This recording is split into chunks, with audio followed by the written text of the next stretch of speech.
अस्सलाम वालेकुम दोस्तों, हाजिर हूँ आज के मंजरनामे के साथ पाकिस्तान नेशनल अलायंस से पाकिस्तान डेमोक्रेटिक मूवमेंट तक का सफ़र। गुज़श्ता 43 सालों में पाकिस्तान की सियासत में क्या तब्दीली रुनमा हुई है और इस तब्दीली के पाकिस्तानी सियासत और मुआशरे पर क्या असरात मुरतब होंगे, इंशाअल्लाह इस पर बात करेंगे। PNA पाकिस्तान नेशनल अलायंस 5 जनवरी 1977 को उस वक्त की अपोजिशन ने हुकूमत के ख़िलाफ़ एक इत्तेहाद कायम किया जिसमें 9 सियासी जमातें शामिल थीं। इनमें अक्सरियत मजहबी सियासी जमातों की थी, जिनमें जमात इस्लामी शामिल थी, जमीयत उलमाए इस्लाम शामिल थी, जमीयत उलमाए पाकिस्तान शामिल थी और बहुत सारी दूसरी सियासी जमातें थीं जिनके आज हमें नाम भी मालूम नहीं हैं। इन सियासी जमातों को इकट्ठा करके PNA का एक इत्तेहाद बनाया गया। ये इत्तेहाद किन लोगों ने बनाया और उसके क्या मकासद थे, आज 43 साल के बाद मेरे ख्याल से ये कोई राज नहीं है। उस वक्त जो लोग इन सियासी जमातों में शामिल थे या जो इस इत्तेहाद में शामिल थे, उन लोगों के बयानात रिकॉर्ड पर हैं, उन लोगों ने जो किताबें लिखी हैं वो आपके सामने हैं। उसमें आप देख सकते हैं कि कौन लोग थे जो इस इत्तेहाद को बनाने में शामिल थे। PNA पाकिस्तान की सियासत में एक अहम वाक़या है। अगर आप किसी भी वाक़े के ऐनी शायद नहीं हैं तो उसके नताइज से आप उसके मकासद का अंदाज़ा कर सकते हैं। आप अगर कोई लड़ाई लड़ रहे हैं, एक फ़रीक की हैसियत से अगर आप कोई लड़ाई लड़ रहे हैं और आप फ़तेह याब हो जाते हैं तो आपका किरदार वहाँ से शुरू होता है, वहाँ पर आपका किरदार ख़त्म नहीं होता। जबकि PNA का किरदार उस वक्त की हुकूमत का तख्ता उल्टने के साथ ही ख़त्म हो गया था। उसके बाद आपको पाकिस्तान की सियासत में PNA का कोई किरदार नज़र नहीं आता। इस इत्तेहाद में जो सियासी जमातें शामिल थीं, अगर ये इत्तेहाद उन सियासी जमातों ने बनाया था तो जब उन्हें फतह नसीब हुई और हुकूमत का तख्ता उलट दिया गया तो फिर उसके बाद उनकी हुकूमत आनी चाहिए थी, इलेक्शन में उनको कामयाबी मिलनी चाहिए थी और उनका किरदार पाकिस्तान की सियासत में वाज़ेह होना चाहिए था, क्योंकि एक लड़ाई उन्होंने लड़ी है और उस लड़ाई में वो फाते रहे हैं। उसके बाद उनका किरदार नज़र नहीं आता। इसका मतलब ये है कि कुछ और लोग थे जिन्होंने ये इत्तेहाद बनाया था और जब हुकूमत का तख्ता उलट दिया गया तो उसके बाद उन लोगों का बराह रास्त किरदार आप लोगों के सामने है। उन लोगों ने बराह रास्त 11 साल हुकूमत की है इस मुल्क पर और उस दौर में जो पाकिस्तान की सियासत को और मुआशरे को जो नुकसान पहुंचा है और निज़ाम अदल को जो नुकसान पहुंचा है, इसको गुज़श्ता हफ्ते वज़ीर-ए-आज़म पाकिस्तान ने मोहित पीरज़ादा साहब को एक इंटरव्यू दिया है। उसमें उन्होंने काफ़ी तफसील के साथ इस पर बात की है कि पाकिस्तान की सियासत में करप्शन कहाँ से शुरू हुई और कैसे शुरू हुई और किन लोगों ने इस करप्शन को परवान चढ़ाया है। जब आप सियासी जमातों को कमज़ोर कर देते हैं तो फिर इलेक्टेबल्स की सियासत होती है और उन इलेक्टेबल्स को साथ शामिल रखने के लिए, अपने साथ मिलाने के लिए उनको पैसा भी देना पड़ता है और उनके जो मकासद होते हैं उनको भी पूरा करना पड़ता है, चाहे वो कानून के अंदर हों या कानून से बाहर हों। वो आपको उनके मुतालबात पूरे करने पड़ते हैं, उनके मकासद का और उनके जो मफाद हैं उनका ख्याल रखना पड़ता है। इस तरह से पाकिस्तान की सियासत में करप्शन शुरू हुई और आज भी पाकिस्तान की सियासत में जो करप्शन है वो आप देख सकते हैं कि किस तरह से पाकिस्तान की जड़ों को भी खोखला कर रही है।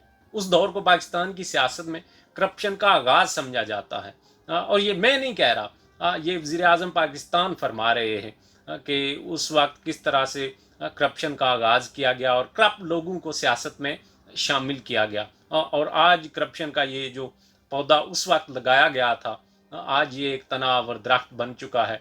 इसके बाद गुलाम इसहाक साहब की हुकूमत आपके सामने है, वो दौर और उस वक्त जो सियासी जमातों को तोड़ने और जोड़ने का काम था, एयर मार्शल असगर खान साहब का जो केस अदालत में था वो आपके सामने है। किस तरह से वो बता रहे हैं कि किन किन लोगों ने पैसे जमा किए, फंड्स इकट्ठे किए और किन लोगों को दिए ताकि सियासी जमातों को कमज़ोर किया जा सके और उनके ख़िलाफ़ एक मसनूई इत्तेहाद बनाया जा सके।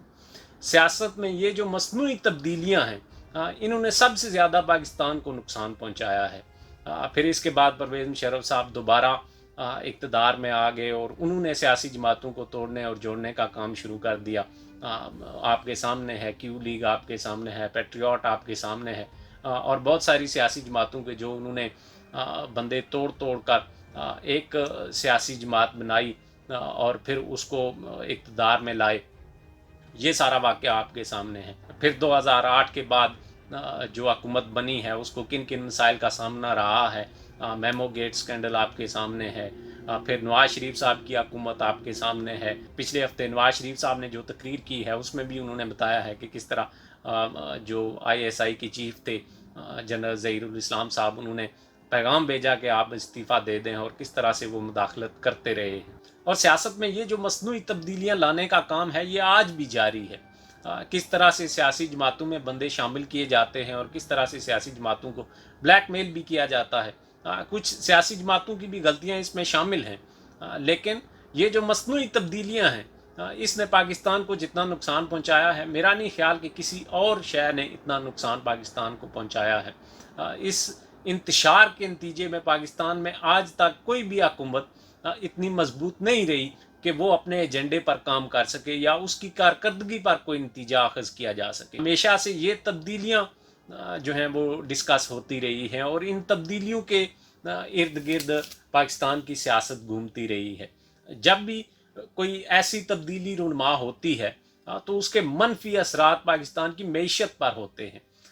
कमज़ोर हुकूमत पाकिस्तान की मईशत के लिए ज़हर कातिल है और अगर आप कमज़ोर हुकूमत बनाएंगे और ख़ास तौर पर अपने मकासद को हासिल करने के लिए कमज़ोर हुकूमत बनाएंगे तो इसका मतलब है कि आप पाकिस्तान को मजबूत नहीं देखना चाहते।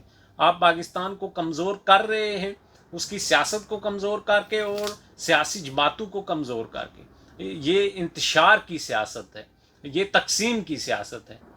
गुज़श्ता 43 साल का जो अरसा है इसमें हर गुज़रते दिन के साथ रियासत पाकिस्तान कमज़ोर हो रही है। हमारी मईशत कमज़ोर हो रही है, हमारी सियासत जो है वो इंतशार का शिकार हो रही है, हमारे यहाँ करप्शन बढ़ रही है, हमारे यहाँ रिश्वत और जो नाइंसाफ़ी है वो बढ़ रही है।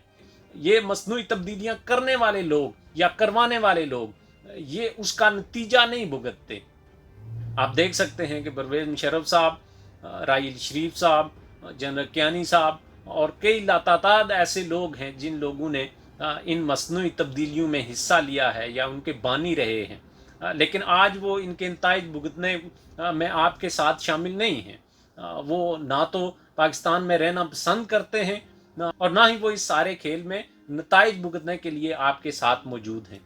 ये नताइज अवाम ने भुगतने हैं, ये नताइज सियासी जमातों ने भुगतने हैं। इस वक्त जो अपोजिशन की सियासी जमातें हैं उन्होंने जो मिलकर इत्तेहाद बनाया है पाकिस्तान डेमोक्रेटिक मूवमेंट, ये मेरे ख्याल से PNA का जवाब है। ये 43 साल का अरसा लगा है इस इत्तेहाद को बनाने में और ये तब्दीली कोई मामूली तब्दीली नहीं है। ये तब्दीली इंतहाई अहम तब्दीली है क्योंकि ये इत्तेहाद वाज़े तौर पर इन सियासी जमातों ने ऐलान किया है कि इसका हदफ मौजूदा हुकूमत नहीं है। इसका हदफ वो लोग हैं जो पाकिस्तान की सियासत में मसनूई तब्दीलियाँ चाहते हैं और अपनी मर्ज़ी की हुकूमतें बनाते हैं और जो उनकी मर्ज़ी की हुकूमत नहीं होती उसे चलने नहीं देते। PNA में 9 सियासी जमातें शामिल थीं।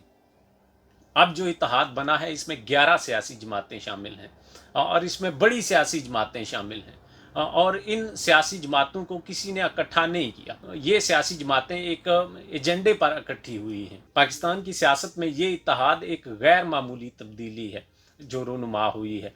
PNA को बनाने वाले इस इत्तेहाद का हदफ है, वो रवायत इसका हदफ है। वो रवायत जो आपने PNA को बनाकर कायम की थी वो रवायत इस इत्तेहाद का हदफ है। वो लोग जो उस तरीक़ाकार पर काम कर रहे हैं वो लोग इसका हदफ है। अगर PNA कामयाब रहा है तो उसके नताइज हमारे सामने हैं। अगर पाकिस्तान डेमोक्रेटिक मूवमेंट कामयाब नहीं होती तो ये सिलसिला जारी रहेगा और इसके नतीजे में जो तबाही है वो भी जारी रहेगी। मईशत में जो तबाही है वो भी जारी रहेगी। सियासत में जो इंतशार है, करप्शन है, रिश्वत है, ये भी जारी रहेगी और अदम इस्तेहकाम भी जारी रहेगा। अगर पाकिस्तान डेमोक्रेटिक मूवमेंट कामयाब नहीं होती तो पाकिस्तान में सियासी इस्तेहकाम मुस्तकबिल करीब में नज़र नहीं आ रहा। जिस तरह से PNA का वाक़या पाकिस्तान की सियासत में एक गैर मामूली वाक़या था और वहाँ से पाकिस्तान की सियासत ने एक अलग मोड़ लिया है, उस मोड़ के बाद जो हालात रहे हैं वो आपके सामने हैं। अब ये वाक़या भी गैर मामूली वाक़या है और इसके नतीजे में भी पाकिस्तान की सियासत एक नया मोड़ लेगी। अब देखना ये है कि इस तब्दीली के नतीजे में पाकिस्तान के मुआशरे पर क्या असरात मुरतब होते हैं और इसके नतीजे में क्या पाकिस्तानी मुआशरा सफ़र जो है वो बेहतरी की तरफ होगा या हम मज़ीद अबतरी की तरफ बढ़ते रहेंगे। इजाज़त दीजिए। अल्लाह हाफ़िज़।